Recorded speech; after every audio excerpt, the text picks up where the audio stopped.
Jail से ले आने वाला प्रभु यीशु मसीह की अधिक पवित्र नाम में सब पवित्र लोगों को मसीह देता हूँ। प्रभु की बढ़िया निकले कि आज का दिन भी हमें मिल करके हमारा उद्धारकर्ता प्रभु यीशु मसीह के पवित्र नाम को ऊंचा करने के लिए प्रभु ने कृपा दिया और सबको समय पर प्रभु की पवित्र उपस्थिति में आने में भी उन्हें सहायता किया। हर एक बात तुम्हें एक तैयारी चाहिए, उत्साह चाहिए, तो प्रभु की दया है, प्रभु ने अभी तक हमें ये उत्साह दिया है। तो आज अभी हमारे बीच में प्रभु मेष है।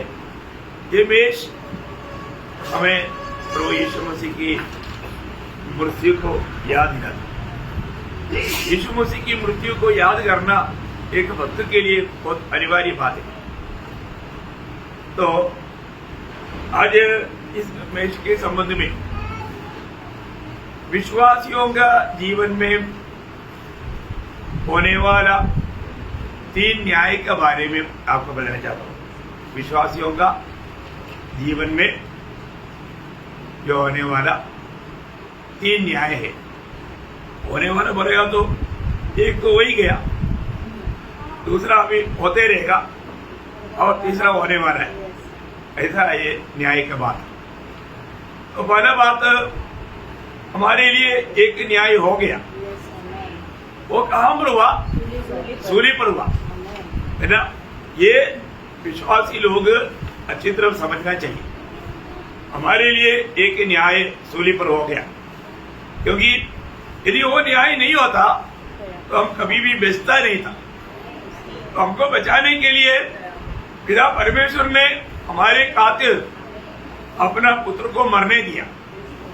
वो एक बड़ा न्याय था, है ना। जब पहला पत्रोस 2 अध्याय उसका 24 वचन, पहला पत्रोस 2 अध्याय का 24। वह आप ही हमारे पापों को अपने देह पर लिए हुए क्रूस पर चढ़ गया, जिससे हम पापों के लिए मरकर धार्मिकता के लिए जीवन बिताए। बहुत बड़ी बात है। मतलब हमारा पाप का न्याय पिता ने सूली पर अपने पुत्र के साथ किया, क्योंकि पुत्र ने हमारा पापों को अपने ऊपर लिया। उसका 3 अध्याय का 18 वचन भी पढ़िएगा। इसलिए कि मसीह ने भी अधर्मियों के लिए धर्मी नहीं, पापों के कारण एक बार दुख उठाया। बहुत बड़ी बात है भैया। हमारे जीवन में हमारा पाप का दुख हमें उड़ाना चाहिए था, परंतु हमारा प्रभु यीशु मसीह धर्मी होकर के हमारा जग लेकर के वो बात को अपने ऊपर लेकर हमारे लिए दाम चुकाया, है ना।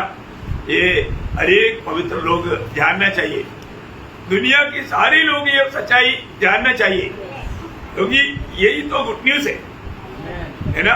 यही गुड न्यूज है। अभी आपको मालूम है, एक बार ये चरित्र मैंने आपको मालूम से पहले भी बोला है। मालूम एक बार बराबास को आकर के एक व्यक्ति ने कहा कि तुझे छुटकारा मिल गया, तुझे छुटकारा मिल गया। उसने पूछा कैसा? बोला तेरा जगह पर यीशु मसीह को सूली पर चढ़ाया जा रहा है। बाप रे, ये बात सुना तो बराबास एकदम कांप उड़ा। ऐसा कैसा है? वो बरबास को अपने जीवन में बहुत से बात याद आया, क्योंकि एक बार चरित्र बताता है बरबास यीशु मसीह के पास आया था। यीशु मसीह को आकर के बोला आपके पीछे बहुत लोग हैं, आप मेरे साथ मिल जाएगा तो हम जल्दी इस्राएल को आजाद करके राज्य स्थापना कर सकता है, इसलिए अपन मिलकर के काम करेंगे। तब यीशु मसीह ने बोला तो तलवार लेकर के काम करते हैं और राज्य बनाना चाहता है, मैं तो तेरे लिए भी मरने के लिए आया है, मैं तुझको भी जीतने के लिए आया। तो उसको बात समझे नहीं। वो बोला ये कैसा, है ना। वो एकदम हंसी मजाक करके चला गया। लेकिन अभी ये जब बात हुआ तो उसका दिल में जैसा चाकू चला वैसे हुआ। ईश्वर ने बोला वो बात सच हो गया। अभी मतलब सिपाही आकर के कहा, तेरे जगह पर नासरी यीशु को सूली पर चढ़ाने के लिए पिलातुस ने आज्ञा दिया। ये बात सुना तो बरअब्बास एकदम कांप गया। प्रियो, मैं एक बात आपको बताना चाहता हूँ, मतलब हमारे लिए कितना बड़ा गुड न्यूज है। हमको बचाने के लिए हमारे प्रभु यीशु मसीह ने क्या किया, ये बात को जानना, ये नहीं जाना, ये विश्वास नहीं किया, जिंदगी व्यर्थ हो गया, है ना। ये सच्चाई को प्रकाश करके मिलना इतना निर्णय की बात है। जो भी पापों में जीवन बिताता है उसको एक दिन प्रभु का श्वेत सिंहासन के सामने खड़ा होना पड़ेगा। प्रभु उसे लेखा लेगा। उसको कभी भी नरक की आग से बचने के लिए फिर मौका नहीं। हमको ये बात को जानना, ये सच्चाई अगर प्रभु हमें प्रकाश करके नहीं दिया होता तो हमारा भी अवस्था क्या होता, है ना। प्रियो, एक दिन उनका न्याय होने वाला है। जो लोग सुसमाचार को विश्वास नहीं किया, ये गुड न्यूज प्रभु सबके कानों में पहुंचा था। कितना सरल बात है ना ये विश्वास करने के लिए, क्योंकि क्लियर पहला तिमोथी 15 वचन बोलता है, यीशु मसीह पापियों का उद्धार करने के लिए आया। ये बात सच है और हर प्रकार देगा। क्यों? क्योंकि यीशु मसीह एकमात्र पवित्र व्यक्ति है। यीशु मसीह एकमात्र पवित्र और जन्मा हुआ व्यक्ति है।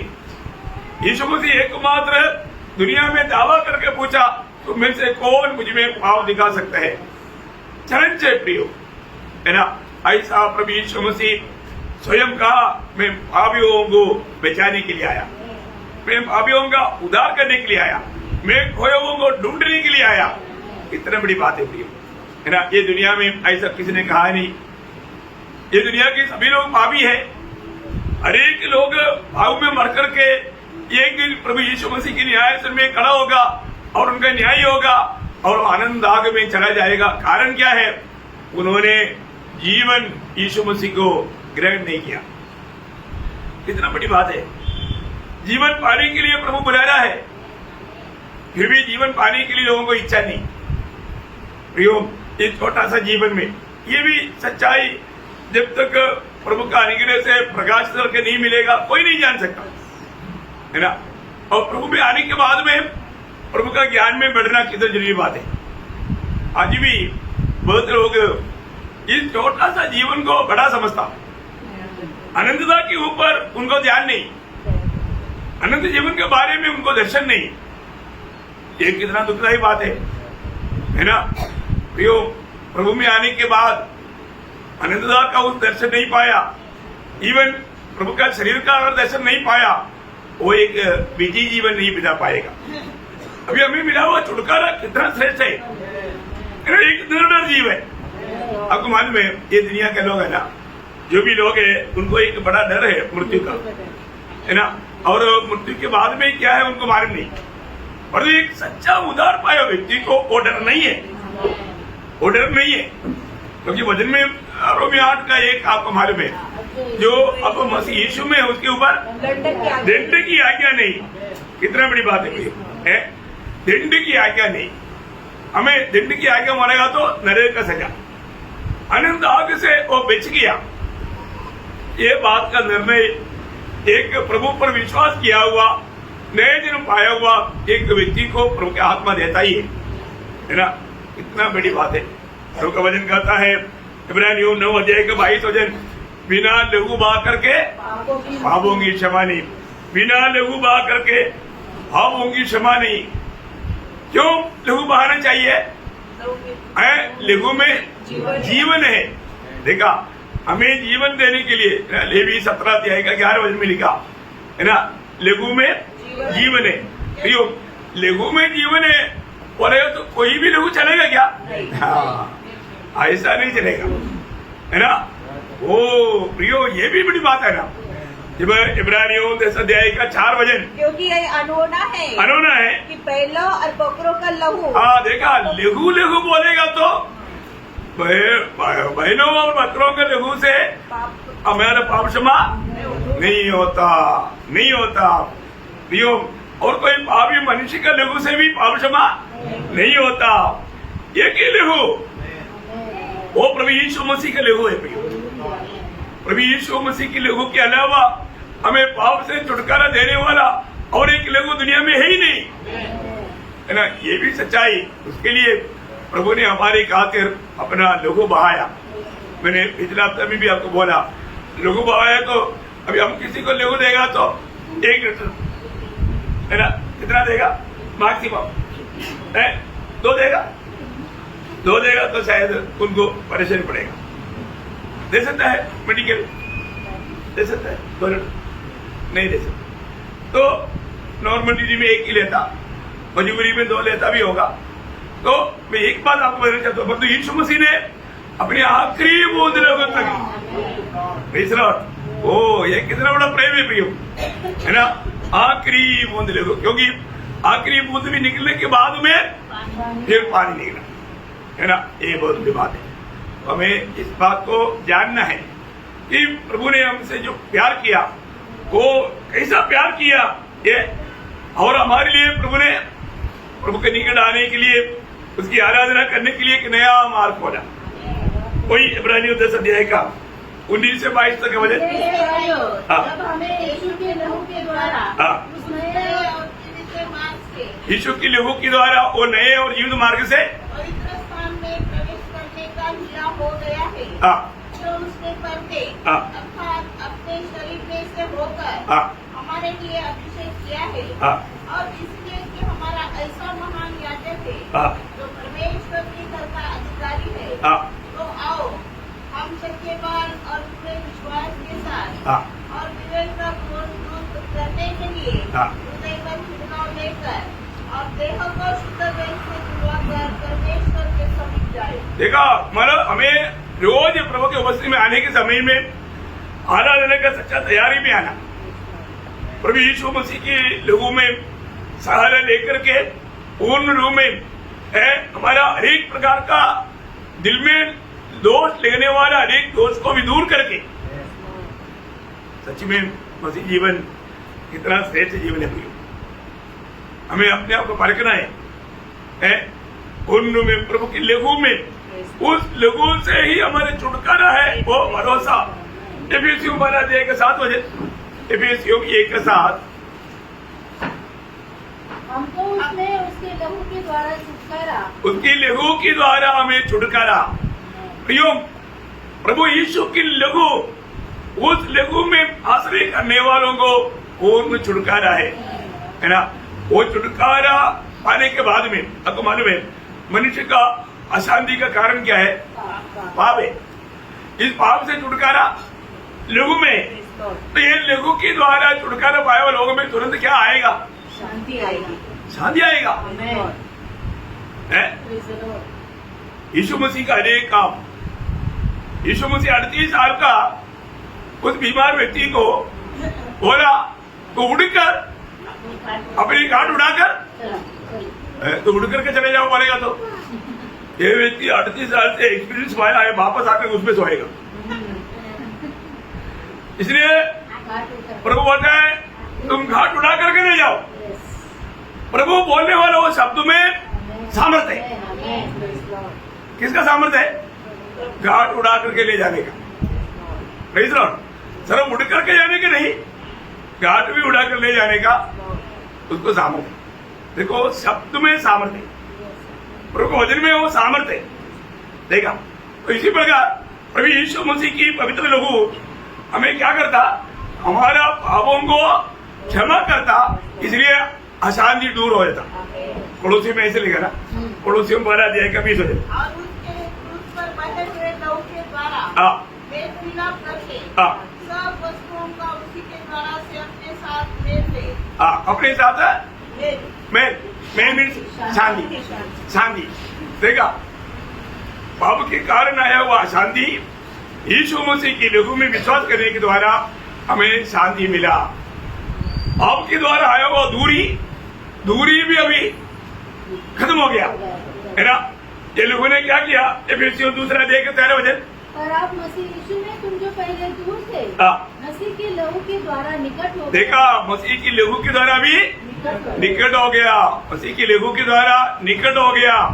मैं एक बात आपको बताना चाहता हूँ प्रियो, हमारे जीवन में प्रभु ने जो हमारे लिए किया हुआ वो कामों का सच्चा विश्वासी को अनुभव में मिलता, वो हमेशा वो अनुभव को आस्वादन लेता ना। यीशु मसीह के वो क्या करता, हमें सारे पापों से धोकर शुद्ध करता। प्रियो, एक कितना बड़ी बात है मैं आपको बताना चाहता हूँ। इस प्रकार मेरा पाप की सजा का काम प्रभु ने कर दिया, इसका मतलब हमारा न्याय हो गया। अभी हमें उस प्रकार का एक न्याय के बारे में टेंशन लेने की जरूरत है नहीं, लेकिन आज हमें वर्तमान युग में एक न्याय है ना। वर्तमान युग का न्याय क्या है? प्रभु हमारे गलतियों के लिए हमें ताड़ना देता। क्या देता? हमारे गलतियों के लिए प्रभु ताड़ना देता। ये हमारे जीवन में होने वाला रोज का वर्तमान युग का न्याय है। उसका बारे में इब्रानियों का पत्री 12 अध्याय उसका 5 से 11 बजे। और तुम देश को जो तुमको पुत्र के समान दिया जाता है भूल गए हो। हे मेरे पुत्र, प्रभु की ताड़ना को हल्की बात न जान। देखा प्रभु क्या करता? ताड़ना देता। गलतियों के लिए प्रभु न्याय करता, प्रभु उनको सजा देता। आगे। और जब वह तुम्हें भूले तो साहस न छोड़, क्योंकि प्रभु जिससे प्रेम करता है उसकी ताड़ना भी करता है, और जिसे पुत्र बना लेता है उसको कोड़े भी लगाता है। तुम दुख को ताड़ना समझकर सह लो। परमेश्वर तुम्हें पुत्र जानकर तुम्हारे साथ बर्ताव करता है। वह कौन सा पुत्र है जिसकी ताड़ना पिता नहीं करता? यदि वह ताड़ना जिसके बाकी सब होते हैं तुम्हारी नहीं हुई तो तुम पुत्र नहीं पर व्यभिचार की संतान है। फिर जबकि हमारे शारीरिक पिता भी हमारी ताड़ना किया करते थे और हमने उनका आदर किया, तो क्या आत्माओं के पिता के और भी अधीन न रहे जिससे हम जीवित रहे?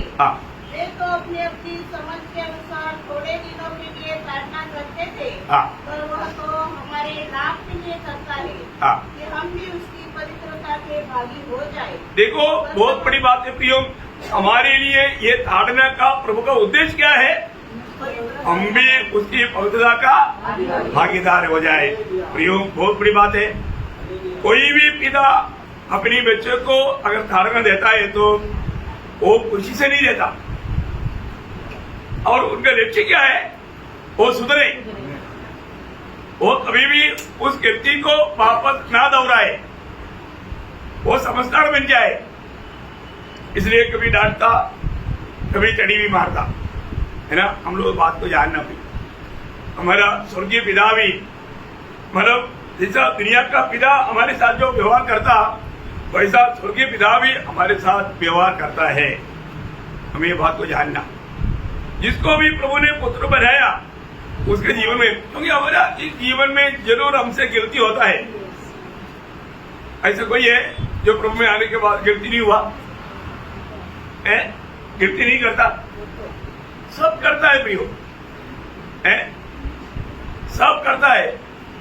कुछ भी नहीं तो आंख से देख करके मोह तो करता, किसी को मालूम नहीं, पर तो अंदर ही अंदर आया है। पर तो वो भी प्रभु का दृष्टि में पाप है न। कई लोग अरे आज उसने कितना अच्छा बहन लोग साड़ी पहना, साड़ी देखता, आजकल दूसरा सूट होता मतलब वो देखता, अरे ये देखो आज अपने अच्छा शर्ट पहना, चलो ऐसा ऐसा देखेगा तो मौका मिल गया तो वो एक मैं भी लूंगा। मोह किया, मोह से बचना बड़ा मुश्किल है। कई बातों में लोग मोह करता है। अब शैतान का लक्ष्य क्या है? मोह दिलाना, मोहित हो जाना, तो वो पाप में गिर जाएगा। क्योंकि याकूब बोलता है 12 अध्याय उसका 14-15 वचन, परंतु प्रत्येक व्यक्ति अपने ही अभिलाषा से खींचकर और फंसकर परीक्षा में पड़ता है। फिर अभिलाषा गर्भवती होकर पाप को जन्मती है, और जब पाप बढ़ है। अभिलाषा मीन्स मोह। अभिलाषा मीन्स अभिलाषा को क्या बोलता? मोह बोलते, मोह, है ना। तो बहुत भयंकर बात है प्रियो हमारे जीवन में। मतलब कैसा कैसा लोग धोखे में, मराठी में क्या बोलता? मोह है ना, हाँ मोह है। तो मैं आपको इसलिए बताना चाहता हूँ, मतलब कहीं ना कहीं जीवन में कुछ ना कुछ ऐसा बात रहा करके हमारा, हम लोगों की जो लड़ाई प्रभु में आने के बाद में हमें बहुत लड़ाई के मैदान में है। हमारी लड़ाई चाकू को लेकर के क्या नहीं है ना, एक ब्लेड भी नहीं लेता, एक सुई भी नहीं लेता, लेते क्या हम लोग लड़ाई के लिए? Praise the Lord. कई लोगों को कितना मजा आता है, इधर आ गया भजन सुनने के टाइम पर हवा ऊपर से आता है तो अच्छा नींद आता है। अच्छा अभी से सोने लगा। हम लोग भजन सुनने के टाइम पर कोई आंख बंद करके नहीं सुनना, और उस समय में आंख बंद करके प्रार्थना भी मत कर, दिली प्रार्थना है, आंख बंद करके प्रार्थना मत करो। Praise the Lord. आंख बंद किया तो गया, सही बात है। अब आंख बंद करके सुनेगा तो सुन पाएगा नहीं, आपको जल्दी नींद आता ही करेगा। ओके, सावधान रहना है। आपको ज्यादा नींद आता है तो खड़ा हो जाओ, कोई बात नहीं, एक कॉर्नर में खड़ा हो जाओ, नो प्रॉब्लम। तो बहुत बड़ी बात मैं आपको बताना चाहता हूँ प्रियो, हम लोग मतलब रोज हमारा ये जो लड़ाई जो है, हमारा कैसे लड़ाई है ना, दूसरा कुरिन्ती 10 अध्याय उसका 4-5 वजह, क्योंकि हमारी लड़ाई के हथियार शारीरिक नहीं पर गढ़ों को उठा देने के लिए परमेश्वर के द्वारा सामर्थ्य है। इसलिए हम कल्पनाओं का और हर एक ऊंची बात का जो परमेश्वर की पहचान के विरोध में उठती है खंडन करते हैं, और हर एक भावना को कैद करके उसी का आज्ञाकारी बना देते हैं। देखा प्रियो, मतलब प्रभु की इच्छा के खिलाफ में उड़ने वाला उस विचार, उस इच्छा, वो भोग, ये सबको क्या करना? कैद करना। आत्मा में सामर्थ्य नहीं है तो हम लोग लड़ाई के मैदान में रहने के टाइम पर हमारा लड़ाई के हथियार क्या क्या है? आत्मिक हथियार है ना। आपको सबको याद है ना, जब एफिसियों 6 अध्याय 14 से 17 बजे, इसलिए सत्य से अपनी कमर कसकर, इसको हमारे एक हथियार सच्चाई है। क्या है? सच्चाई। सच्चाई है हमारा कमरबंद। अब देखो, हम एक दूसरे से झूठ ना बोले, सच्चाई, ये हमारा एक हथियार है ना। ये हमारा एक हथियार है। परमेश्वर का सारा हथियार बांध लो। वहां पर क्या लिखा? परमेश्वर के सारा हथियार बांध लो। हथियार में पहली बात सच्चाई, और दूसरा धार्मिकता की झिलम पहनकर। धार्मिकता का झिलम। धार्मिकता का झिलम क्या है? वो धार्मिकता क्या है? धार्मिकता प्रभु यीशु मसीह की पवित्र लहू मेरे लिए बहाया, वो विश्वास हमें धर्मी बनाता, वो है धार्मिकता। वो धार्मिकता का जन्म दिया होना चाहिए प्रियो। यीशु की लहू मेरे लिए बहाया गया, उस विश्वास हमें धर्मी बनाता। यीशु मसीह हमारा धर्म बन गया, धार्मिकता बन गया। धार्मिकता का जन्म पाकर और पाँव में मेल के सुसमाचार की तैयारी के जूते पहनकर। जूता पहना है कि नहीं?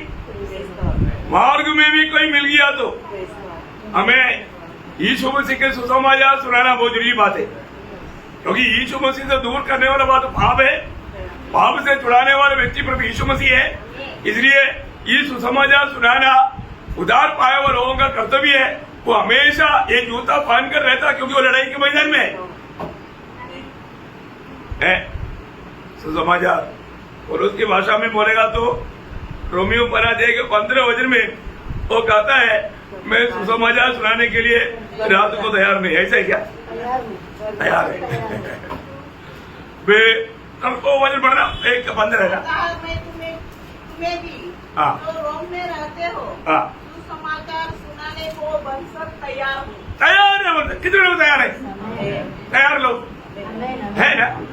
वेरी गुड, तैयार है। तो मतलब हमेशा तैयार रहना। सुसमाचार का जूता हमारा हथियार है लड़ाई के मैदान में। और आगे, और इन सब के साथ विश्वास की ढाल लेकर। विश्वास की ढाल, देखा हमारे पास एक ढाल है। मतलब विरोधी जो भी संदेह ला करके हमारा अंदर घुसाने की कोशिश करेगा, और वो विश्वास का ढाल लेकर खड़ा है, क्योंकि हमारे प्रभु ने जो भी वजन दिया सत्य वजन है, हमको उसमें संदेह ही नहीं। शैतान संदेह ला करके हमें छूट पहुंचाने चाहता, परंतु हम विश्वास का ढाल है। हमारा विश्वास क्या है? प्रभु यीशु मसीह मुझ में जी रहा है, यीशु मसीह मेरे लिए मर गया, आज मुझ में कौन जी रहा है? मसीह जी रहा है। ये विश्वास का ढाल जब तक हमारे में प्रयोग, मसीह कभी हरा, कभी नहीं हरा। इसलिए विश्वास का ढाल लेकर और उद्धार का टोप, मतलब प्रभु यीशु पर विश्वास करने के द्वारा मुझे उद्धार मिला है, मैं प्रभु का है, और टोप हमारा सिर पर है। कोई भी कितना भी बोले तो हमें उस पर छूट नहीं लेगा। हेलमेट, उद्धार का हेलमेट, और आगे आत्मा की तलवार और वजन, जो परमेश्वर का वचन है। देखा, ये वचन हमेशा हाथ में लेना है ना। पौलुस दूसरा तिमोथी 4 अध्याय उसका दूसरे वचन में कहता है, वचन का प्रचार कर, समय असमय तैयार। देखा, समय और असमय में तैयार रहना। प्रियो, हमारे जीवन में ये लड़ाई के मैदान में हमारा हथियार, देखा, दुनिया ने ऐसे हथियार देखा नहीं।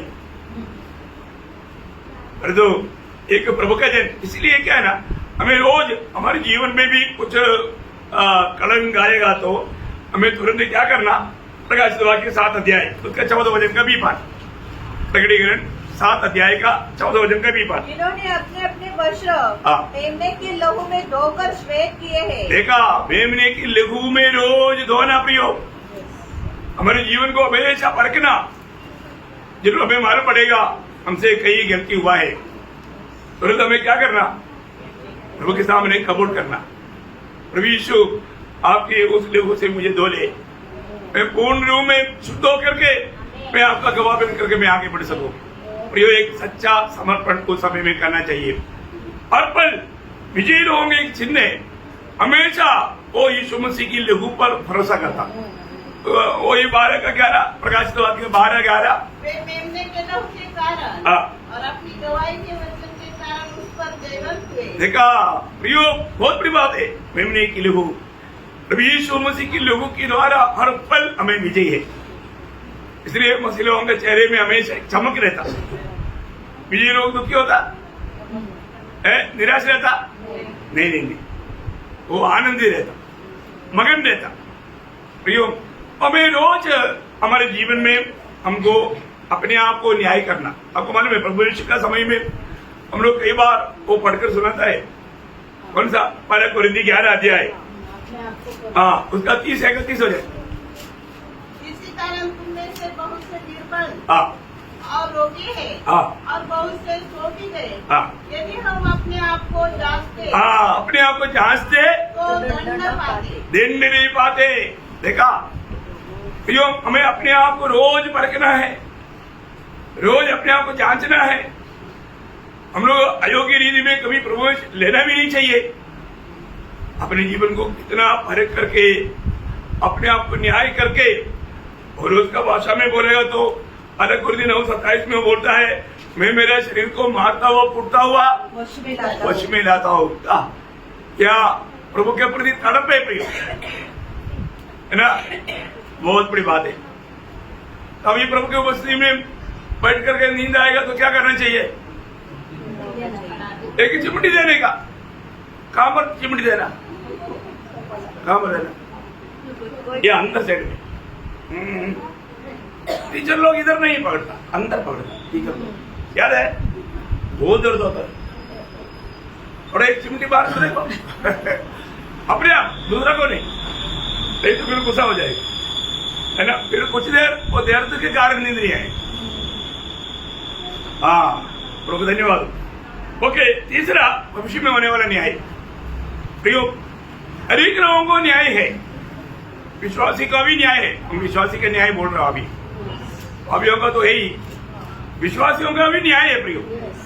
हमें वो दूसरा कुरिन्थी 5 अध्याय का 10 वचन। क्योंकि अवश्य है हाँ। कि हम सबका हाल हाँ। मसीह के न्यायासन के सामने खुल जाए हाँ। कि हर एक व्यक्ति हाँ। अपने अपने भले बुरे कामों का बदला हाँ। जो उसने देह के द्वारा किए हैं हाँ। वो पाए। प्रियो, हमें एक बात को जानना, हमारे एक लोग प्रभु में आने के बाद में हमारे जीवन में क्या हुआ, हर एक बातों का लेखा देना पड़ेगा। हमें अपने शब्दों का लेखा देना पड़ेगा, है ना। मतलब मत्ती 12:26 हमारा विचारों का लेखा देना पड़ेगा। पहला कुरिन्थी 4:5 है ना।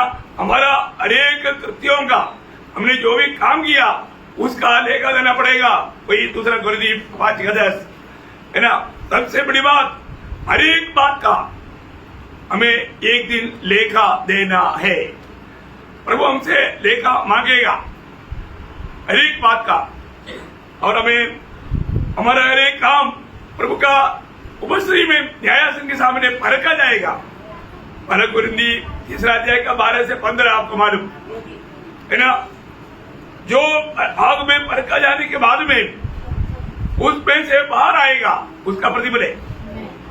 इसका मतलब जो भी काम और हमने प्रभु की इच्छा में, प्रभु की आत्मा में और प्रभु की सामर्थ्य में नहीं किया, उसको आग में गुजरने के समय में हमें आग में नहीं जाना। हमने किया वो काम, वो हर एक काम कैसा किया स्वर्ग प्रकट करेगा। देखा प्रियो, हम जो भी इसलिए व्यवस्था दिया ना, पहला कुरिन्थी 16-14 में, जो कुछ करो प्रेम से करो, प्रेम से करो, प्रेम से करो, क्योंकि उसका प्रयोजन है। पहला कुरिन्थी 13:3 की बी पाठ, उसका प्रयोजन है। उसके अलावा अब प्रेम न रखो तो मुझे कुछ भी लाभ नहीं। प्रेम ना देखूं तो देखा, शरीर जलाने के लिए भी दिया, सब कुछ दिया, पर तो प्रेम भी नहीं किया, प्रयोजन नहीं, उस दिन प्रकट होगा। इसलिए पवित्र लोग, प्रभु के लोग, हमारे भविष्य में होने वाला उस न्याय के लिए तैयार रहना, प्रभु के न्यायासन में खड़ा होने के लिए तैयार ही होना है। मैं क्या पाने जा रहा है, मुझे उस न्यायासन के सामने प्रभु क्या पुकारेंगे, मुझे वहां पर लज्जित होना पड़ेगा क्या, ये जानना प्रियो। इसलिए आप लोगों को हर एक बात इतना गहराई में सिखाया जाता, क्योंकि मसीह जीवन एक साधारण जीवन नहीं, ये बिल्कुल आत्मा में, प्रभु की इच्छा में, अपनी बुद्धि से नहीं, प्रभु की आलोचना पा करके प्रभु का महिमा के लिए करने वाला जीवन है। और ये बात को हम हर प्रकार ठीक से नहीं जानेगा तो व्यर्थ हो गया प्रियो। ये समय बहुत छोटा सा समय है, वो जल्दी पार हो जाएगा। इसलिए हमें मिला हुआ समय में हमें दिया हुआ कामों को विश्वास योग्य होकर करना कितना बड़ी बात है। उस दिन वो काम प्रकट हो जाएगा, मतलब भविष्य में होने वाला न्याय। तो मैं प्रभु को बहुत धन्यवाद देता हूँ। हमारे जीवन में होने वाला ये न्याय के बारे में भी हमें एक अच्छा प्रकाश पाना बहुत जरूरी बात है। तो एक हमारे लिए न्याय हो गया, इसलिए हम बच गया, हमें प्रभु यीशु में होकर के आनंद जीवन मिला। यीशु मसीह हमारा बड़ा भाई बना, यीशु मसीह हमारे लिए सब कुछ बना, और एक हमारा रोज होने वाला न्याय, ये बात हमको अच्छी तरह समझना है, क्योंकि पिता हमारे जीवन में कार्य कर रहा है। प्रभु जरूर ताड़ना देगा। सच्चा चुनाव में लोग गलती करेगा तो प्रभु जरूर उसको ताड़ना देगा। उस समय में उसको गहरा पछतावा आएगा। कई लोग सामान्य रीति में समझाने पर भी मन नहीं पड़ता, तो प्रभु पटका मारता। समझ में आया? सामान्य रीति में नहीं समझेगा तो प्रभु देगा। हमारा इसराइल में ऐसा रहता, ये भेड़ बकरियों को ले चलने के समय में है ना, कई बकरी क्या करता है ना, हमेशा वो ऐसा गलत मार्ग में जाता है तो चरवाहा क्या करता मालूम है, वो चढ़ी नहीं मारता, फिर उसका हड्डी तोड़ देता। हड्डी तोड़ने के बाद में उसको बांध लेता। बांधने के बाद में उसको कंधे पर लेके चलता। 2-4 दिन के बाद वो सेट हो जाता। सेट होने के बाद है ना, उसको नीचे जोड़ देता। उसके बाद में जिसका हड्डी तोड़ा ना, वो भेड़ कभी भी वो चरवाहे से दूर नहीं जाएगा, वो हमेशा चरवाहे के साथ लगा रहेगा। कितने लोग समझा प्रियो? नहीं तो दोबारा दूसरा पाँव तोड़ेगा चरवाहा, आपको मालूम? हाँ, ये है। इसलिए प्रभु का वचन में ये सारे बात लिखा है ना, समझना प्रियो, अक्लमंद बनना, हमको कभी भी मनमानी नहीं करना। प्रभु का जन बन गया, उधर पाया तो जरूर प्रभु की ओर से रोज ताड़ना आएगा, प्यार से प्रभु बजाएगा। सुसमाचार सुनने के लिए जब आता है, संगति में आता है, तब प्रभु बजाएगा। नहीं मानेगा प्रभु और भी एक अवसर देगा, बाद में नहीं सुधरेगा, अब प्रभु बोलेगा चलो अभी तेरा हड्डी तोड़ देता। क्या करेगा? हड्डी तोड़ देगा। तो अपने को परखना, मैंने प्रभु को निंदा किया क्या? मैंने प्रभु का बात ना मान करके मनमानी किया क्या? प्रभु ने मुझसे बात करने के बाद में मैं नम्र नहीं बना क्या? मैंने प्रभु की आज्ञा तोड़ा क्या? मैं प्रभु का होते हुए भी मैं अपने मनमानी किया क्या?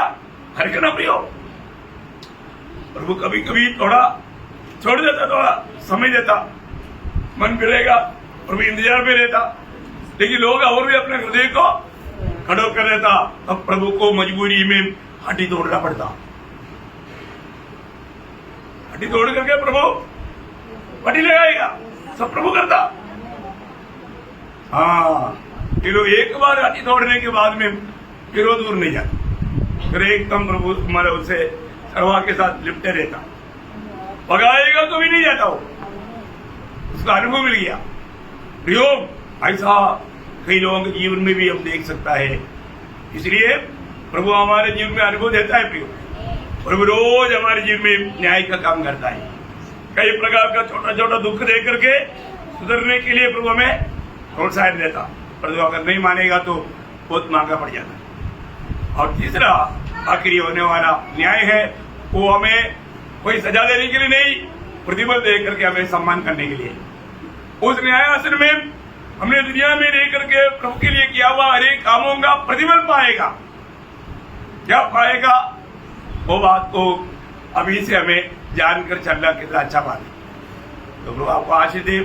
प्रियो, ये मेष में जाने के टाइम पर ये बात जरूर याद रखना, प्रभु यीशु मसीह मेरा पाप का सजा उड़ाते हुए परमेश्वर के क्रोध की चक्की में मेरे लिए पिसा गया, तोड़ा गया, उसका लहू मेरे लिए बहाया गया।